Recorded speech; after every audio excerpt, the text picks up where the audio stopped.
Rain hammered against the pavement, a steady drumming that filled the city's streets with an uneasy rhythm. Neon signs reflected off puddles, splashing colors across the wet asphalt. Daniel Harper pulled the collar of his coat higher, letting the hood shield his face from the storm. Every step toward the police station echoed unnaturally loud in the empty street, like the world was holding its breath. Inside, the station smelled faintly of coffee and disinfectant. The fluorescent lights flickered intermittently, casting a cold, sterile glow across the lobby. A front desk officer tapped aimlessly at a keyboard, glancing up briefly as Daniel entered. The man's eyes lingered on Daniel's soaked coat and tense expression. "I need to confess everything," Daniel said, his voice steady, calm, and unnervingly controlled. The officer paused, uncertain whether to laugh or call security. "Sir, a confession? You mean like unpaid tickets, or maybe some petty theft?" Daniel shook his head, his eyes never leaving the officer's. "No, something much worse." A subtle shift occurred in the room. The officer felt it, and the two detectives lounging at the corner desk exchanged quick, questioning glances. Something in Daniel's demeanor was off, something that made the hairs on the back of their necks stand on end. "Follow me," one of the detectives said, a hint of curiosity creeping into his tone. They led Daniel to an interview room. The walls were bland, beige, with a single table and two chairs. One of the detectives, Inspector Rachel Miles, studied him silently as he sat, water dripping from the hem of his coat onto the floor. There was a calmness about him, but not the kind born of confidence.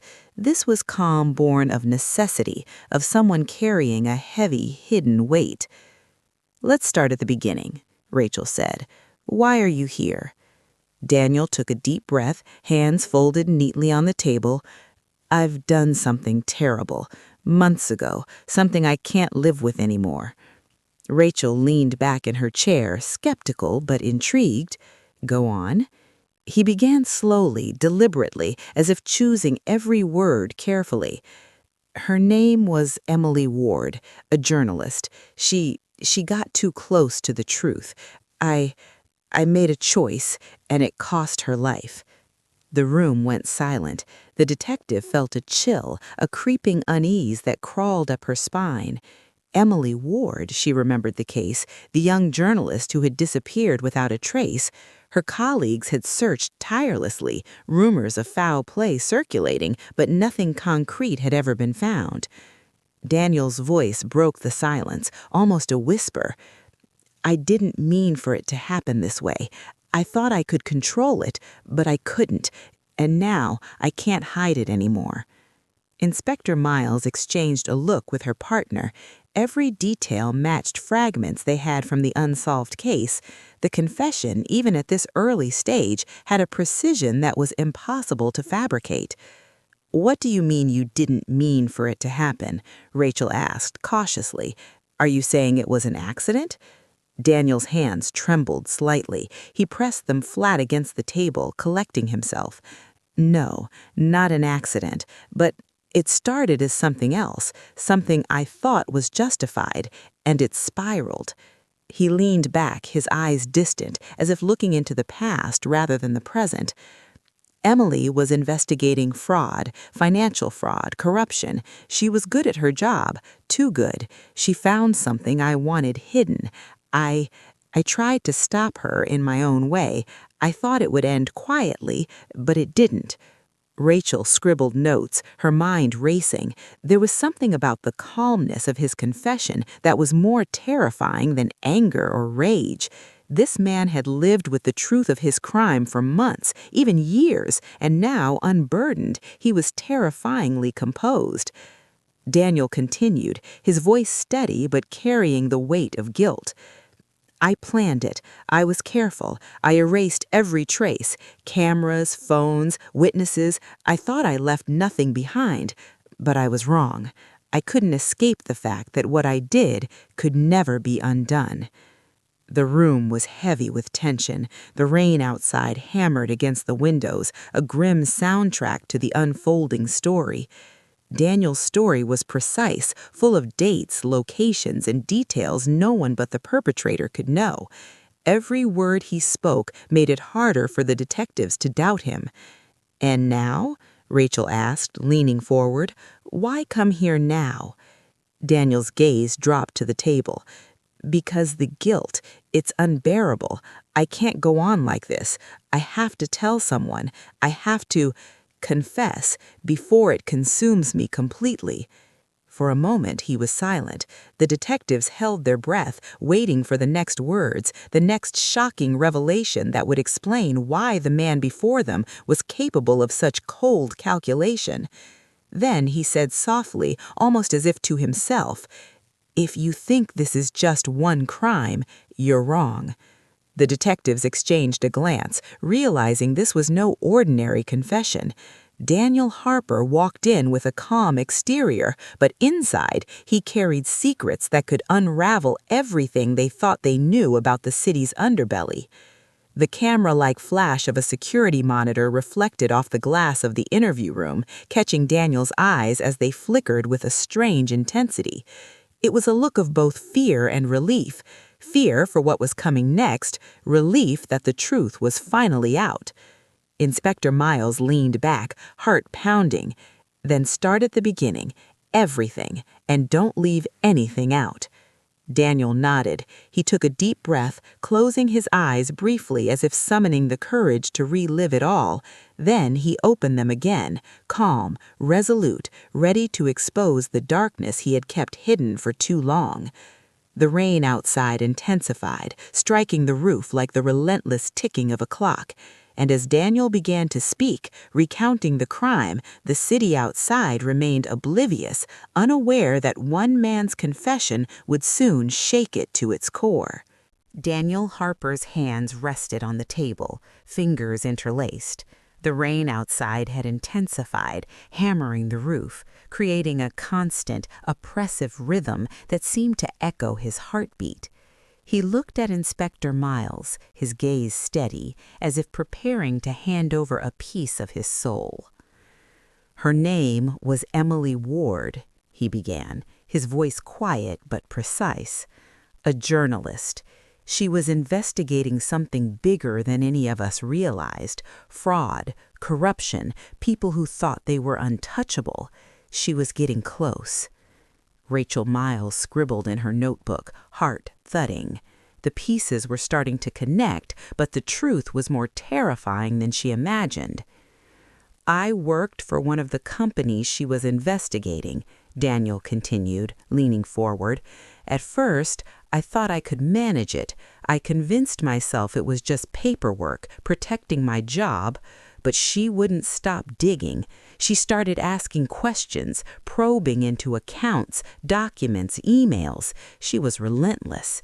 And then she found something that could ruin everything, me, my career, even more." He paused, swallowing. The detectives waited, tense. "I confronted her. I told her to stop, to leave it alone. She laughed, said she wouldn't be scared by someone like me. That was the moment I lost control. I thought I could scare her, make her back off, but it went too far." Daniel's voice grew colder, yet still calm, the juxtaposition terrifying.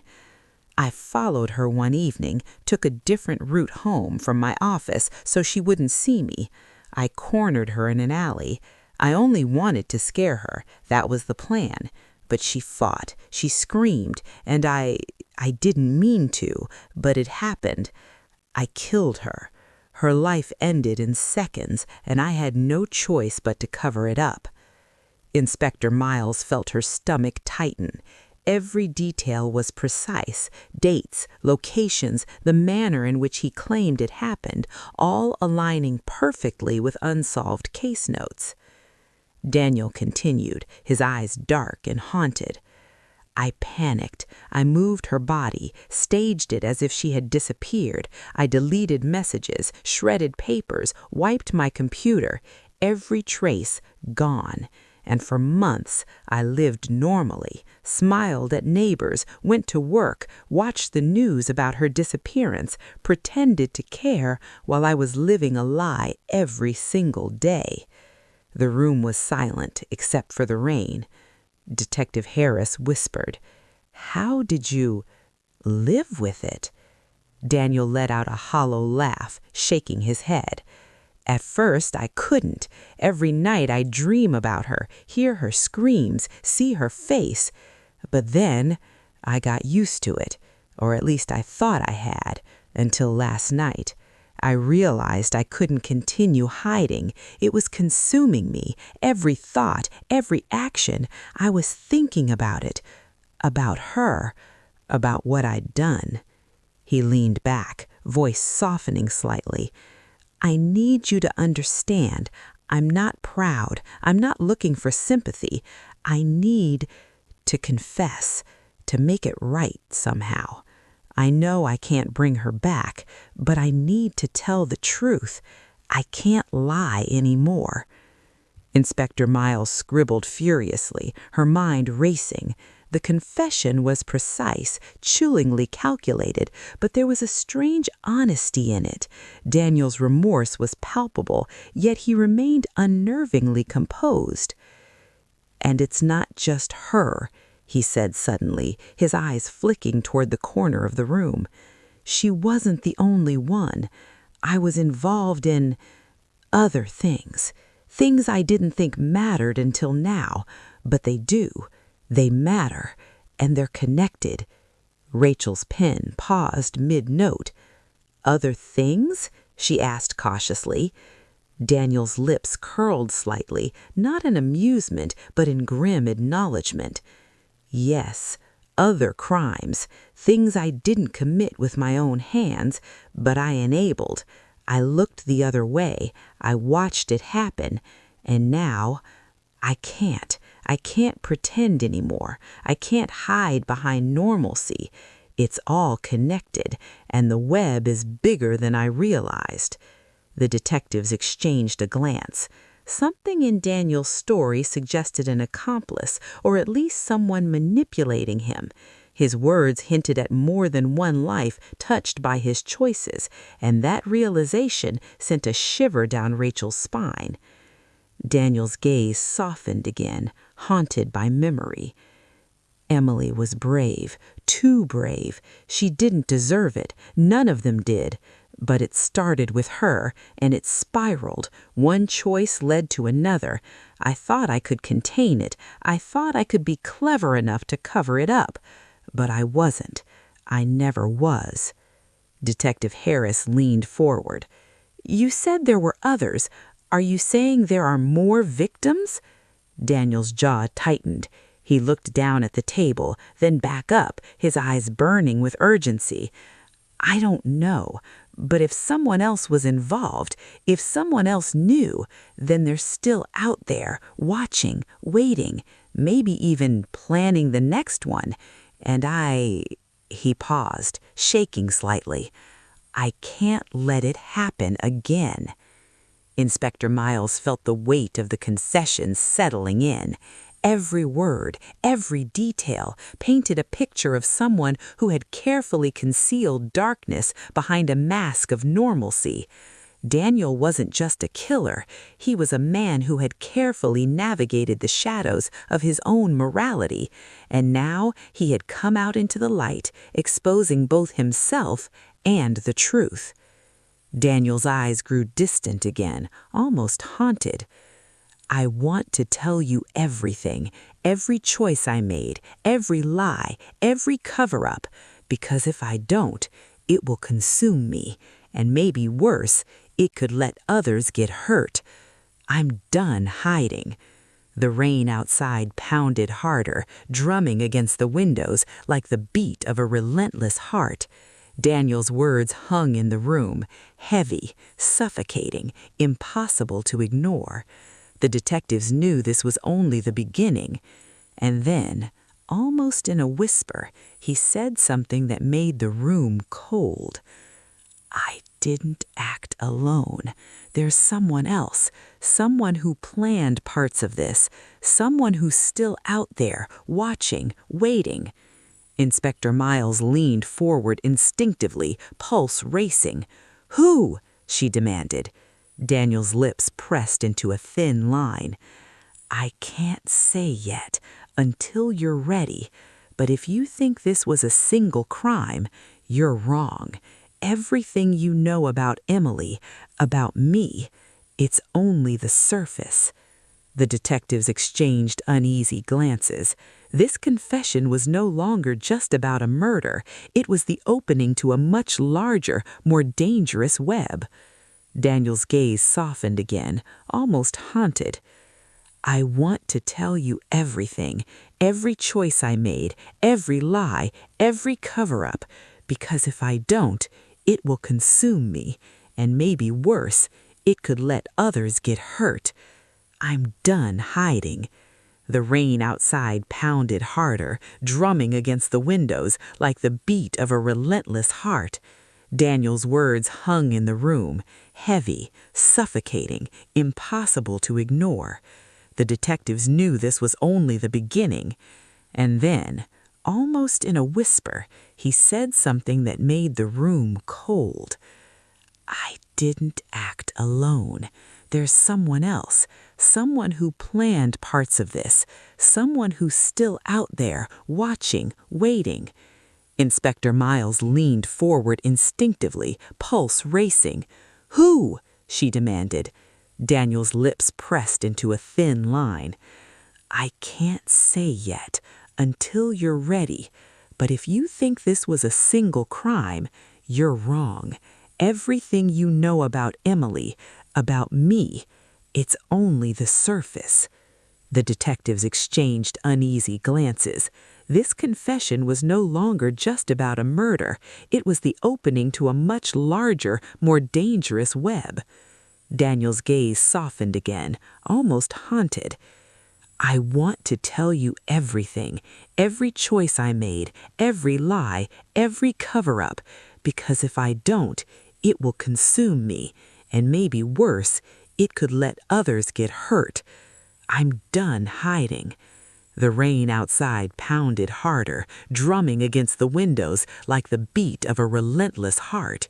Daniel's words hung in the room, heavy, suffocating, impossible to ignore. The detectives knew this was only the beginning.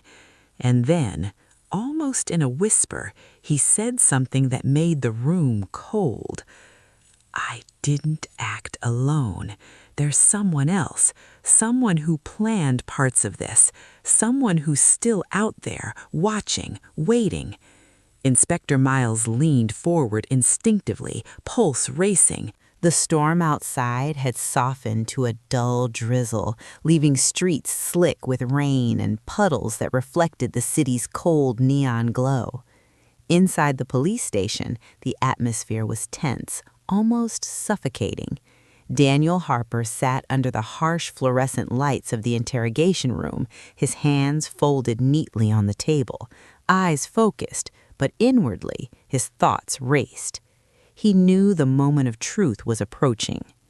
Inspector Rachel Miles and Detective Harris had spent the last several hours reviewing Daniel's confession, cross-referencing it with old files, witness statements, and surveillance footage.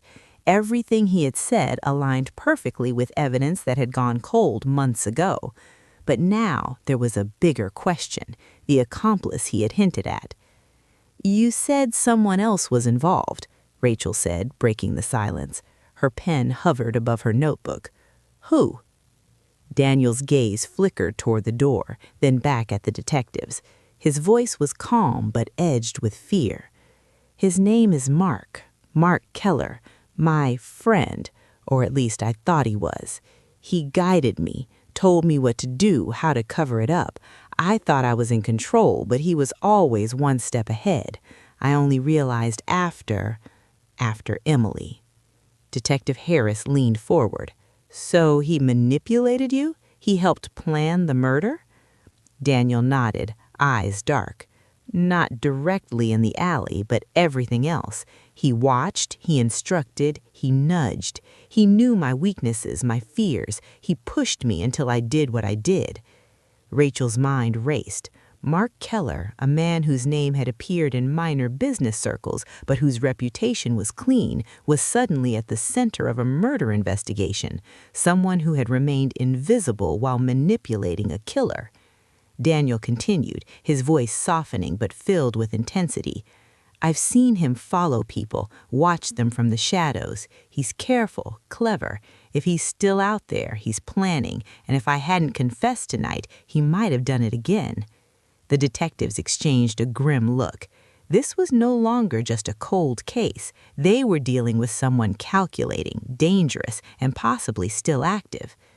Why come forward now? Why not just stay quiet? Harris asked. Daniel's hands tightened slightly on the table. Guilt, fear. I couldn't live with it, and I realized he might try to hurt someone else. He always did what he wanted, but I could stop him if I spoke. Maybe. His words were heavy with doubt. Rachel nodded slowly. We'll need everything you know about Mark, where he goes, who he associates with, his habits, anything. Daniel took a deep breath. I'll tell you, but you have to act quickly. He's unpredictable. He knows I came here, and if he suspects I'm talking, he might strike. A sudden noise outside the room made all three of them freeze. The soft click of heels on tile, the rustle of papers, footsteps that didn't belong to anyone in the interrogation room. Daniel's eyes narrowed, his breath quickened. He looked toward the security monitor, then back at Rachel. He's here, Daniel said quietly, watching, maybe even listening. He knows I'm talking. The room felt colder suddenly, the fluorescent lights flickering as if echoing the tension inside. Rachel grabbed her radio. Keep surveillance tight. I want eyes on every exit. Daniel closed his eyes briefly, shaking his head. I should have told you before. I should have stopped him myself, but I was too afraid, too weak. And now he's free, waiting for the right moment. He's clever, calculated, manipulating, and he's patient. He doesn't strike quickly, not unless it serves him. Detective Harris scribbled in his notebook. What makes him so dangerous? Daniel's eyes flashed with a hint of fear. He doesn't care who gets hurt. He sees people as tools, obstacles, pieces on a board, and he knows how to play the game. He's careful, precise, patient. He waits until the last moment, then moves when no one expects it. Rachel leaned forward, trying to process the depth of the threat. We need to find him before he acts again. Daniel nodded. I can help. I know his habits, where he likes to hide, how he communicates, but you have to act quickly. He watches everything, everything. The detectives quickly set up surveillance, pulling old addresses, phone records, and security camera footage. Every detail Daniel gave began to form a chilling pattern. Mark Keller wasn't just a manipulator. He was meticulous, always staying one step ahead. Hours passed. The rain outside had stopped, but inside the station, tension hung thick. Daniel grew quiet, staring at the table, almost as if replaying scenes in his mind. He's unpredictable, he muttered. He could be anyone, sitting next to you, walking past you, hiding in plain sight. That's how he operates, invisible until it's too late. Suddenly, the lights flickered again, and Daniel's head snapped up. His eyes narrowed. There, he whispered. Did you see him? Rachel and Harris followed his gaze toward the doorway. No one was there, just an empty hallway, the sound of distant typing and ringing phones. I saw him, Daniel said softly, out of the corner of my eye, always watching. He's testing me, seeing how far I'll go. Detective Harris shivered. So he knows you confessed? Daniel nodded. Yes, and he will react. He always does. That's what makes him dangerous. He waits, and then he strikes. The detectives realized this was not just a murder investigation. They were dealing with a predator who had created a puppet, controlled a man's life, and left behind a trail of calculated chaos. And now Daniel had turned himself in, exposing everything, but also signaling a new danger. Daniel's voice grew quieter, almost mournful. I thought I could contain it. I thought I could protect people by staying silent. But I was wrong. He's still out there, and he knows I'm talking. Whatever we do, we have to be ready. He's patient, clever, and he will not stop. Rachel scribbled the last note in her notebook and looked at Daniel with determination. We'll find him, she said firmly, but we'll need your cooperation. Every detail, every pattern. Nothing is too small. Daniel nodded, his face pale but resolute. I'll tell you everything, but understand he is unlike anyone you have faced. Calculated, patient, invisible until he chooses to move, and he's smart, smarter than me, smarter than anyone else you think you can catch. A sudden sound of a door creaking shut echoed down the hallway, causing everyone to jump. Daniel's eyes widened slightly. He's here, he whispered, watching. Rachel rose, signaling to her team. We need eyes everywhere. This is not just about a confession anymore. This is a hunt. Daniel sat back, staring at the table, almost trembling. I never should have involved him, but now it's too late, and he knows. He always knows. The storm outside had cleared, but inside the station, a new storm had begun, one that would test the limits of courage, patience, and cunning. Daniel Harper had confessed the crime, but the shadow of Mark Keller, his hidden accomplice, loomed large, and the detectives realized that catching him would be a race against a predator who had spent years perfecting the art of invisibility. The city was quiet, almost eerily so, as storm clouds rolled in overhead. Rain had returned, this time a soft drizzle, painting the streets in slick reflections of yellow streetlights. Inside the police station, tension hummed like electricity. Daniel Harper sat in the interrogation room, staring at the table, the weight of what he had revealed pressing down on him. He knew Mark Keller was watching, waiting, calculating. Inspector Rachel Miles and Detective Harris moved with precision. Teams were dispatched, cameras checked, surveillance tightened. Every exit, every alley, every shadow was monitored. But Daniel's confession had revealed a predator who had perfected invisibility. Mark could strike anywhere, at any moment. He knows, Daniel whispered, voice tight. He knows I talked. He's clever, patient, and he doesn't forgive mistakes. Rachel's jaw tightened. Then we catch him first, and we stop him before he can do anything else. Daniel leaned forward, detailing Mark's routines, his favorite hiding spots, the way he observed people without them noticing. Every detail was precise, every subtlety a potential lead. Rachel's team began forming a plan. They would lure Mark into a trap, using Daniel's knowledge as bait, but carefully so he wouldn't realize he was being hunted. Hours passed. The city streets glistened under the rain, empty except for occasional taxis and late-night wanderers. Daniel's nerves were taut, his mind replaying every conversation with Mark, every manipulation, every hint he had missed. He knew this confrontation could go either way. Then the alert came, a tip from surveillance. A man matching Mark's description had been spotted near an abandoned warehouse on the outskirts of the city. He was alone, pacing, checking shadows, the perfect predator waiting to strike. Rachel glanced at Daniel. This is it. Are you ready? Daniel nodded, swallowing hard. I have to be. I can't let him get away. Not again. The team moved quietly, surrounding the warehouse with flashlights cutting through the darkness. Rain fell steadily, soaking coats and hair, adding to the tension of the night. Every sound, distant thunder, the drip of water, the shuffle of boots, felt amplified in the stillness. Inside the warehouse, Mark Keller moved silently, unseen. His eyes flicked toward a shadow near the window, and a faint smile appeared. He had anticipated this, of course.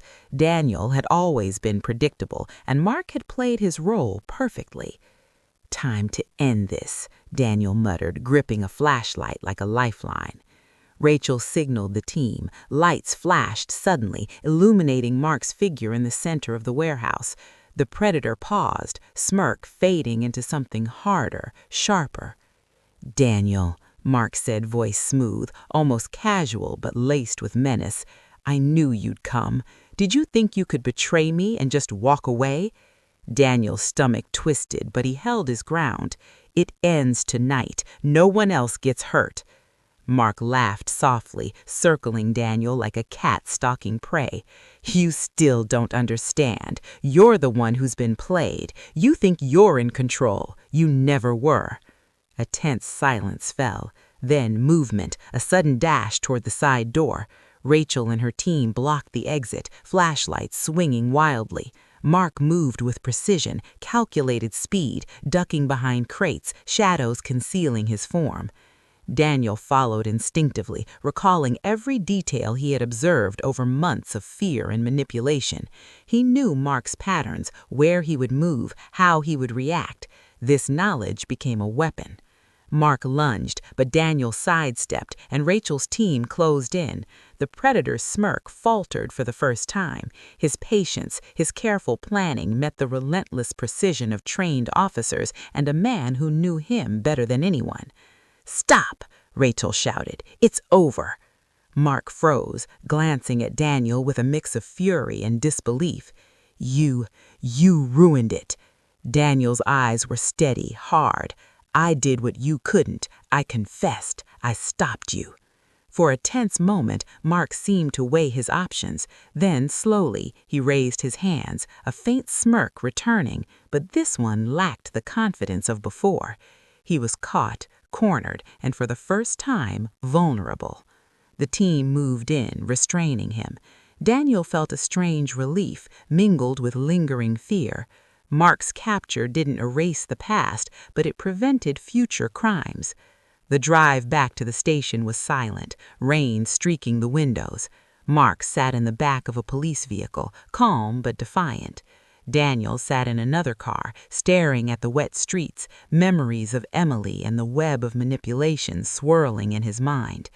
At the station, Daniel gave a full statement, detailing every move Mark had made, every subtle manipulation, every dark plan. Detectives took notes, building the case against a man who had been invisible to the world until tonight. Rachel watched Daniel carefully. "You did the right thing," she said softly, "confessing, helping us stop him. It couldn't have been easy." Daniel nodded, voice barely above a whisper. "It wasn't, but I had to. I couldn't live with the lies anymore. I couldn't let him hurt anyone else."